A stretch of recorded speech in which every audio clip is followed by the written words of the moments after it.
Good morning. It's another beautiful day to be sharing some newspaper headlines with you. And today we'll be looking at different newspaper front page, and we have our one and only Dilo in the building. Welcome, sir. Thank you very much for gracing us with your presence. It's my pleasure. Thank you for having me. You look good, I must say. Yes, thank you.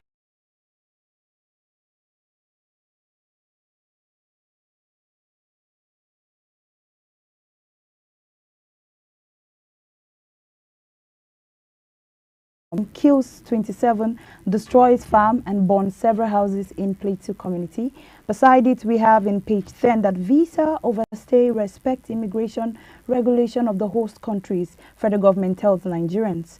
And beside it also, we also see that Dangote wealthy Nigerians invest in Nigeria. He reveals how he built his $20 billion refinery. Then the big headline, we see that the Patriots to all-inclusive confab begins in Abuja as delegates set to discuss the future of the constitutional democracy. That story can be found in page 4 of that newspaper. Beneath it, we have the Sea of Head as Buhari states funeral in Daura finalizes future full military honors as Tinubu Shetima Atiku, African leaders, governors, military leaders, ministers, families and others pay their last respect to our former President Muhammad Buhari. Now to the story of Dangote to wealthy Nigerians invest in Nigeria.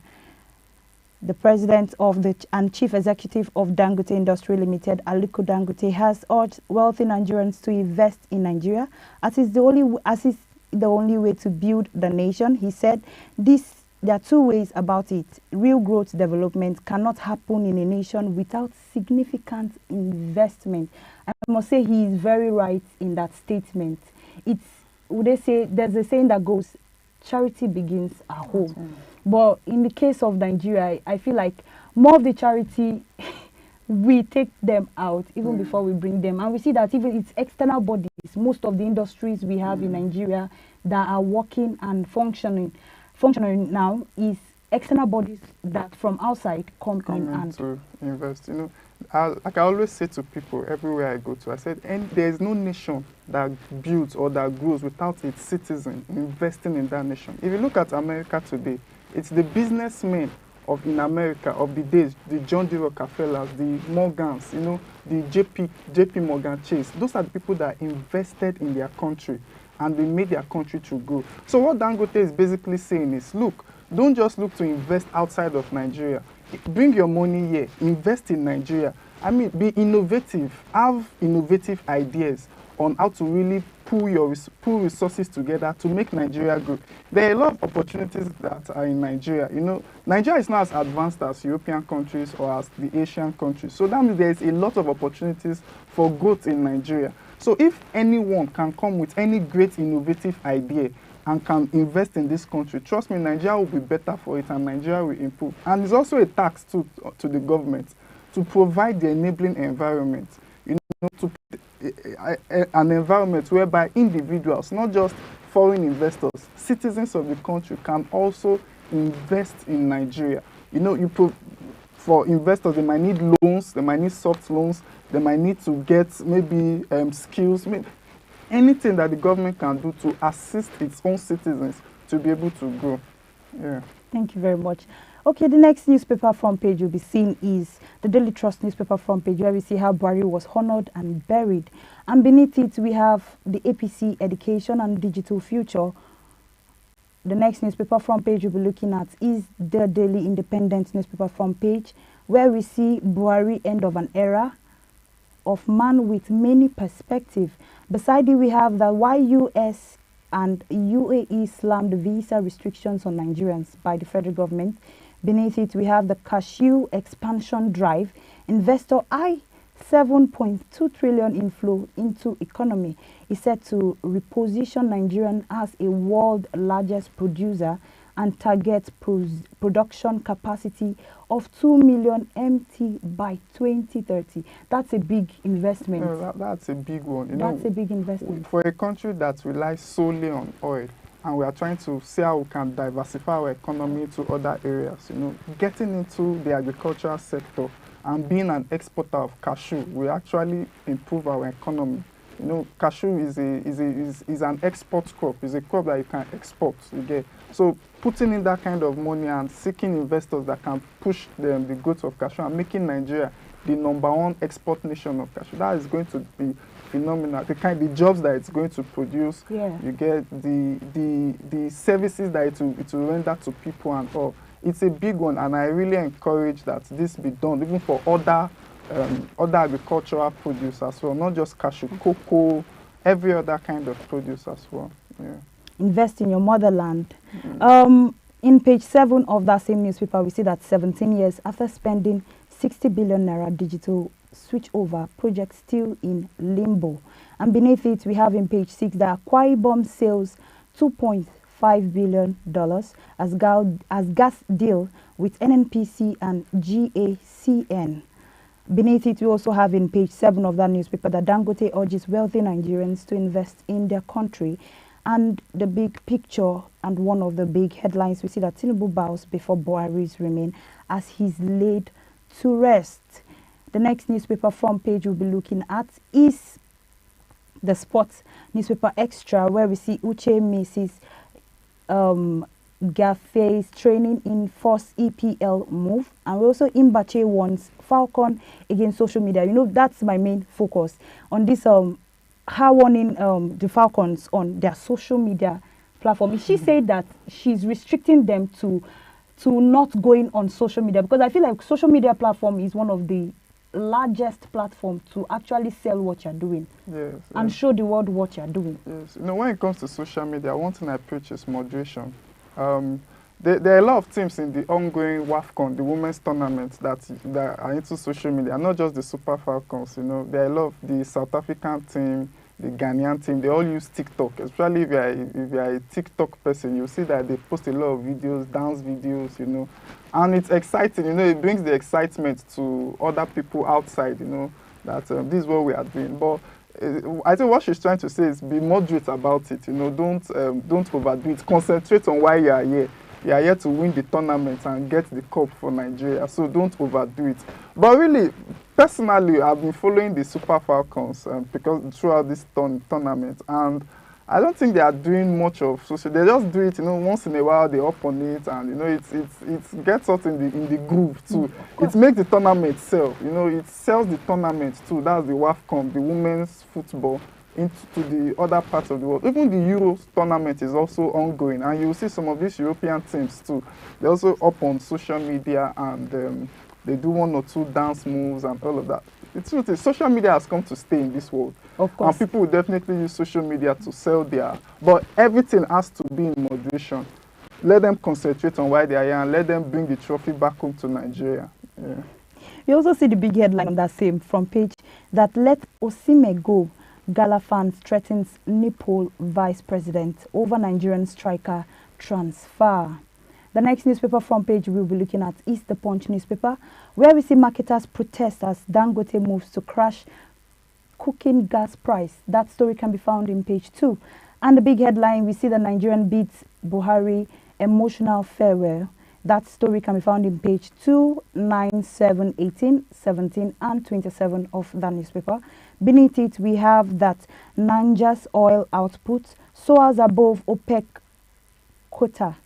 Beside it, in page 26, we see that the Central States mobilized joint security to crush bandits. And beside it, we also see that over 420 federal roads completed or in progress. The federal government has come out to say, in fact, that particular, it's good to see that innovation is actually happening in the country, despite the challenges that we're facing. It's good to see that the government are actually looking into roads, especially the roads in Abuja. So many roads have been commissioned. I think in time of last month ending into the beginning of this month, we are hearing that Tinubu commissioned this road, Tinubu commissioned that road, Tinubu commissioned this other road. And it was a great thing to hear, despite the killing and everything. And I feel like the government should continue to look into roads and other things included, not just focus on one particular thing. I know that you have to do one particular thing, then move on to the next thing, but I feel like every other thing should eat from this these movements of infrastructural development, other things like lights. You know, I think I was saying it, I've forgotten, one of our guests who was on the station, we're talking about the light development. If the roads are getting better, I feel like lights too should be able to eat out of this. Power should be able to eat out of this development, because the development of light in Nigeria is worsening. As far as I'm concerned, it is getting worse by the day. Yes, you know, one thing that helps the economy to grow is infrastructure. Once government is able to provide an enabling infrastructure for growth, growth will definitely happen. And one key infrastructure is roads. Our roads are terrible, especially interstate roads. They are terrible across the country. I traveled to Lagos earlier this year, and you know, I was just looking at the terrible state of our roads. But thank God that the government is looking into the areas of roads. You know, when the trailers that move goods from one state to another, you know, when the roads are bad, you know, goods will be spoiling on the roads. The trailers will be maybe they're having accidents and all of that. You know, easy movement of goods. It's paramount for any economy to grow. You know, and since the government is looking at improving the roads, the road infrastructure, it's definitely going to go a long way. Then electricity, power, as you said, also very, very key. I mean, Nigeria, I'm not sure of the numbers, but I think we produce about 5,000 megawatts thereabouts of electricity. 5,000 megawatts cannot develop any nation. The nations that we even compete with in terms of growth and in economic-wise, South Africa, Egypt, even Ghana, they produce enough electricity to power their nation. Before you even start comparing yourself with the Chinese, with the Americans, the Chinese, they produce over 1 million megawatts. You know, ours were dealing with 5,000 megawatts. 5,000 megawatts cannot power 220 million people. But do you think we can do better? Yeah, we definitely can do better. It's just for, do you know, since I was a kid, we've been saying up NEPA. I don't want my children to come and meet us saying up NEPA. You get, since what is really wrong? I've tried to ask myself, and I say, what is really wrong with the electricity sector in Nigeria? Is it that it's a spiritual problem? Let's know how to handle the situation. The government really needs to look into this sector head on and say, look, we have to tackle this situation. What is the problem? Are there cabals in the electricity sector that we need to deal with? Is it a problem of distribution? Is it a problem of generation? What is really the problem? I think this is something the Minister of Power needs to look into, so that within the space of the next 10 years or 15 years, we can say we are boasting of 100,000 mega, which I think is very, very achievable. Infrastructure, for economic growth, you need electricity, you need good roads. Yes. The technology we were talking about yesterday, if we would actually move into technology in food, we would need power. We would need power, yeah. We would need power. I think it plays a better or a very important role when it comes to technology and advancement and all of that. But God will help us. Like you said, hope is not a spiritual problem, so we don't start praying. Okay, the next newspaper front page you'll be seeing is The Nation newspaper, where we see US UAE visa insurance as federal government begins action on the issue of concern. We also see beside it that Akpabio appeals judgment on Natasha's suspension suit. That story can be found in page 5 of that newspaper. And in page 27, we see that 79 Ponzi scheme in operation, SEE once. And beneath it, we see that BUHARI exits in blaze of glory as Tinubu African leaders, governors, and ordinary folks bid the ex-president farewell. And if you look beneath it, we see that the Guinea business president Embalo, Niger Republic, PM Ali, ex-leaders, and Ezubo at the governor's side. The next newspaper front page we'll be looking at is the Guardian newspaper front page, where we see that Saudi Arabia, Moroccan's king mourns BUHARI to praise the service of Nigeria. That story can be found in page 3 of that newspaper. And beside it in page 4, we see that Dangote fought capital flights and insists on investing in Nigeria. And big headline, we see that leaders, friends, politicians, and politicians' units are steadily farewell to BUHARI. And beneath it, we have lawyers bigs as IBAS inaugurates board and commission. That story can be found in page 27. And in page 4 of that newspaper, we see that Nigerian meets OPE quarter first time in the 5 months and falls short of 2025 benchmark. Beside it, we see that Senate declines Natasha recall, insists on bidding order.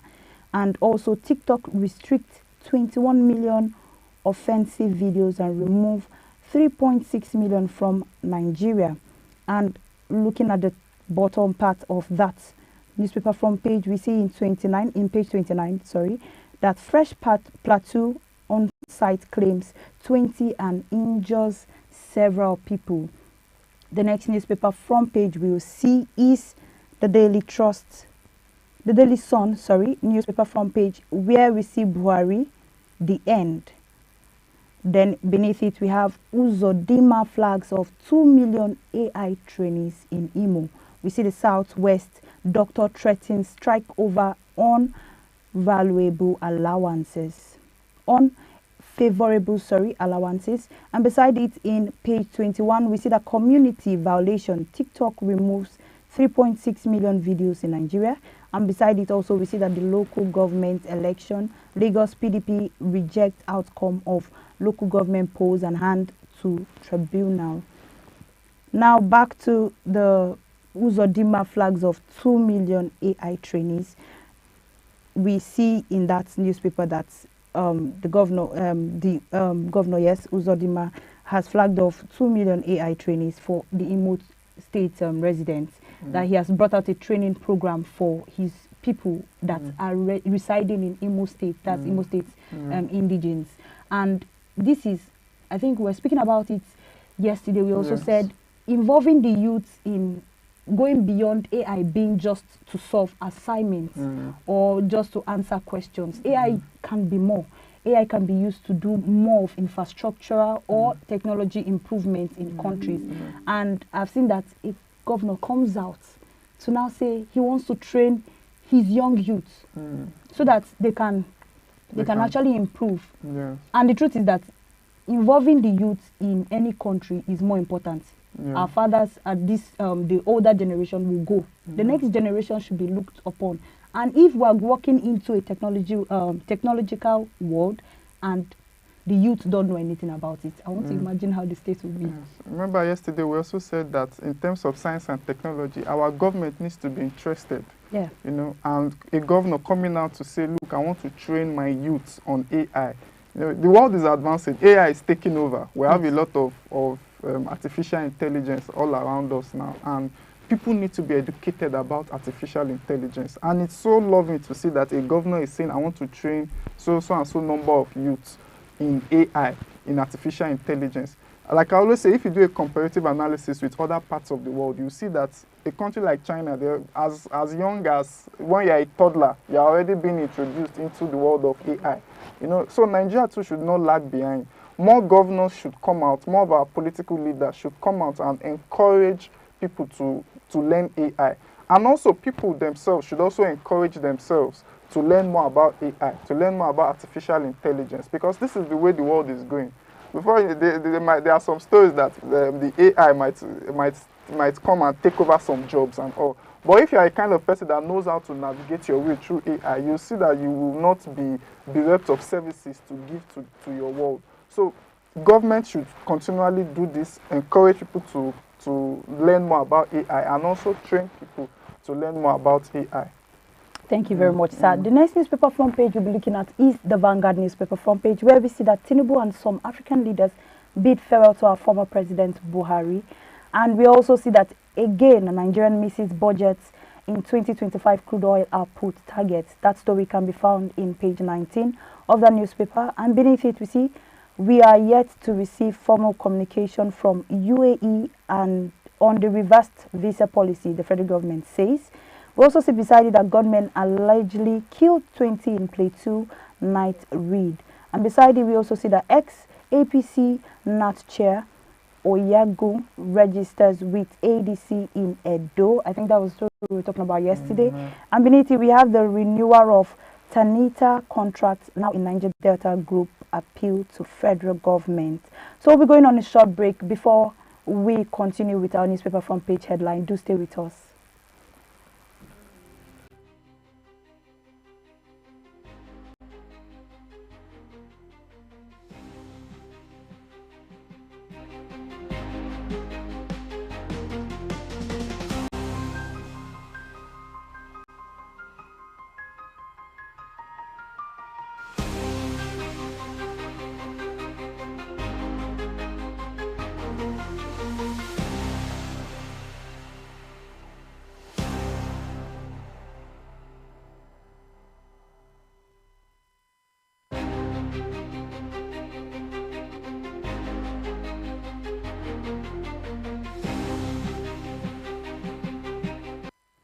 Welcome back. If you are just joining us, this is your newspaper review on Idea Television, and I am Jacob Deborah.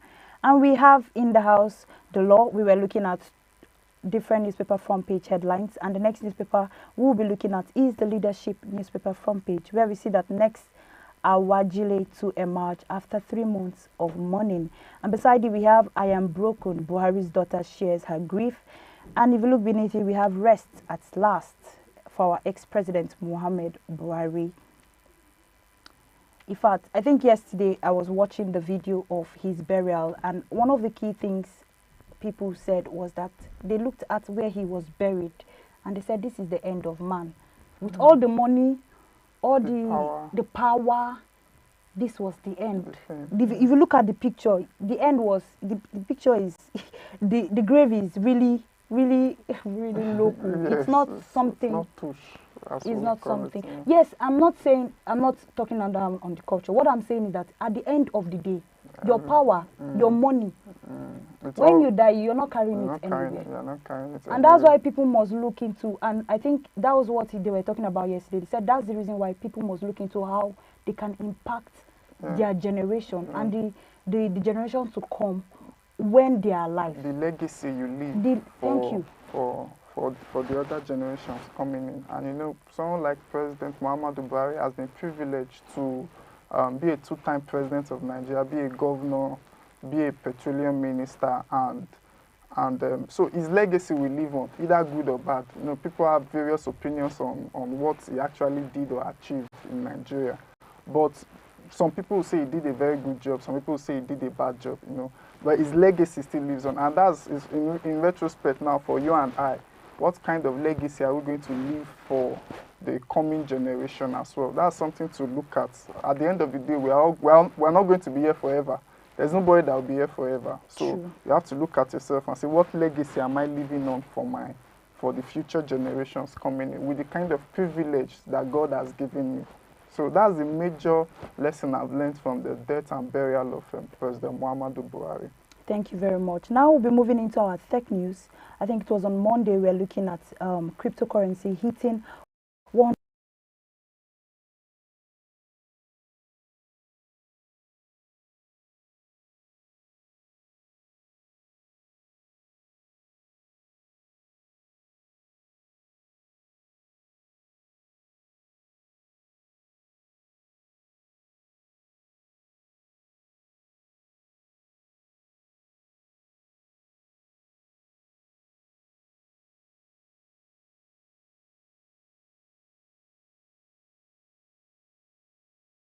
In it. Then Trump met these key makers and lawmakers privately and said, and they also agreed to actually support and vote the next morning. The new law aimed to make rules clearer to cryptocurrency, especially Subcoin. I think we were talking about this offset that cryptocurrency is one of the moving currency right now. Train right now. Everybody wants to jump into cryptocurrency. You know, almost everyone wants to start trading in crypto now. But I understand what the U.S. government is trying to do. You know, trying to regulate the use of cryptocurrency. You know, there's no government, even in Nigeria here, there's no government that wants to allow for a currency to just keep on moving. And almost every week, a new cryptocurrency comes out. So they are trying to put in laws that will try and regulate the crypto space, which I think is a good one. But you know, crypto traders and crypto investors, they don't want anything to dampen the morale to dampen their morale. You know, it's a moving train, and they want the train to keep on moving. They don't want it to be guided, and also that's why whenever news of regulation of cryptocurrency comes, there are a lot of investors that want to pull out their funds and want to pull out their money and say, no, maybe the government is trying to stop the use of cryptocurrency. But I genuinely feel that cryptocurrency should be regulated across the world, because there are numerous frauds or there are numerous people that have used cryptocurrency to commit a lot of crimes. There are numerous people that have used cryptocurrency to destroy a lot of people's lives. And if it's not regulated, at least it should be regulated to an extent so that it can protect people and also protect the investors in cryptocurrency. So the US government saying they want to legislate on cryptocurrency is a welcome development.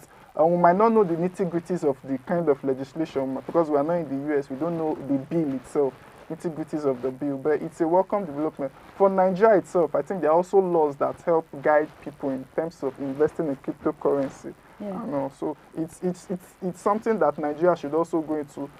Regulate cryptocurrency, but don't destroy it.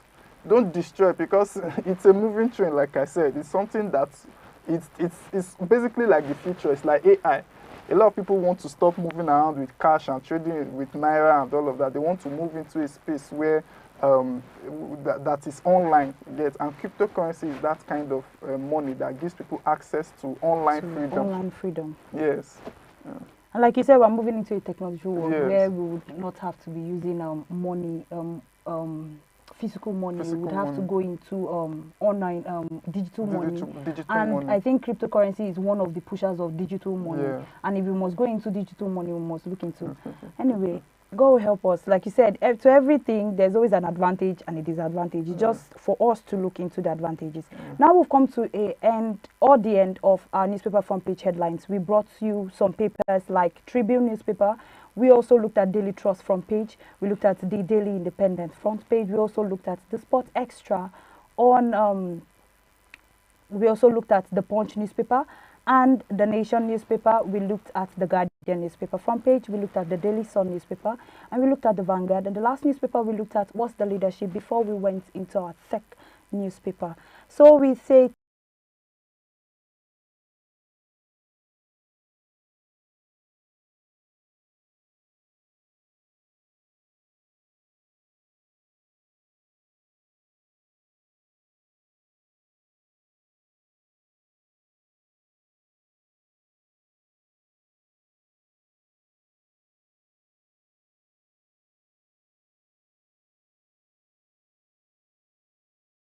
eating food supplements. That's what those Chinese are doing now, supplement, and that's where we are going to. Even the white men are going to this herbal something because